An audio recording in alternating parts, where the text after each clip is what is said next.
लोभ बनाम विवेक, जब शत्रु अंधा हो तब हमारा धर्म क्या है। जय श्री कृष्णा दोस्तों। पिछले श्लोक में अर्जुन ने पाप और पुण्य की दुविधा को सामने रखा था। आज के 37 और 38वें श्लोक में अर्जुन एक बड़े ही मनोवैज्ञानिक तर्क सामने रखने वाले हैं। वे दुर्योधन और कौरवों की मानसिक स्थिति का विश्लेषण करते और कहते हैं कि वे लोग तो लोभ में अंधे हो चुके हैं, उन्हें अपने कुल के दोष का पाप नहीं दिख रहा है, लेकिन हम तो ज्ञानी हैं, हमें तो ये चीजें समझ में आ रही हैं, फिर हम इस चीज में क्यों पढ़ रहे हैं, फिर हम इस काम को क्यों कर रहे हैं, हम इस युद्ध के लिए आगे क्यों बढ़ रहे हैं। आइए जानते हैं अर्जुन के इस महान सोच के बारे में।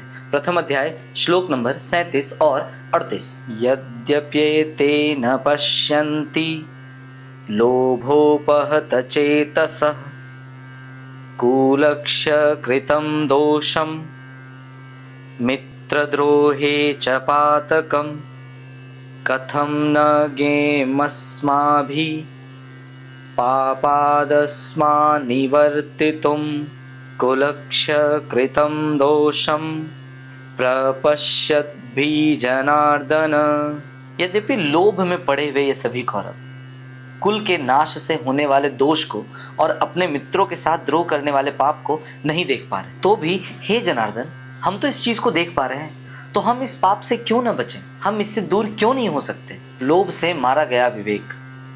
जब आपके ऊपर लोभ की छाया पड़ती है ना, तो आपके सारे जो आपके पथ हैं वो भ्रष्ट हो जाते हैं। जिस तरह से यहाँ पर कौरवों के साथ हो रहा है, वो लोभ में पड़कर सारी अच्छी बुरी सब चीजों को भूल चुके हैं। जिस तरह से एक अंधा व्यक्ति अपने सामने गड्ढे को नहीं देख पाता, उसी तरह से एक लोभी व्यक्ति अपने विनाश को नहीं देख पाता है। परिवार के विनाश का दोष अर्जुन को केवल युद्ध की जीत की ही नहीं, बल्कि उन्हें यह भी डर है कि इसके बाद उनके अपने परिवार उनसे दूर हो जाएंगे, सब छूट जाएंगे, और वे इसे मित्रद्रोह भी कह रहे हैं। ज्ञानियों की जिम्मेदारी। अर्जुन का यहाँ पर सबसे बड़ा तर्क यह है कि देखिए, अज्ञानी अगर कोई गलती करे तो ये समझ में आता है, लेकिन अगर ज्ञानी भी जानबूझकर गलती करे तो फिर ये कौन सी समझदारी की बात है। हमें ये बात पता है कि आग में अगर हाथ डालेंगे तो हाथ जलेगा, लेकिन हम सिर्फ इसलिए हाथ डाले क्योंकि दूसरे भी डाल रहे हैं, तो ये कौन से ज्ञानी की समझदारी की बात है। ये अर्जुन का तर्क है। इस श्लोक से बहुत ही बढ़िया चीज सीखने वाली है, विवेक का उपयोग, यानी समझदारी का उपयोग। कई बार आपने सुना होगा कि उसने मुझे गाली दी तो मैंने भी दे दी। क्यों दे दी आपने गाली?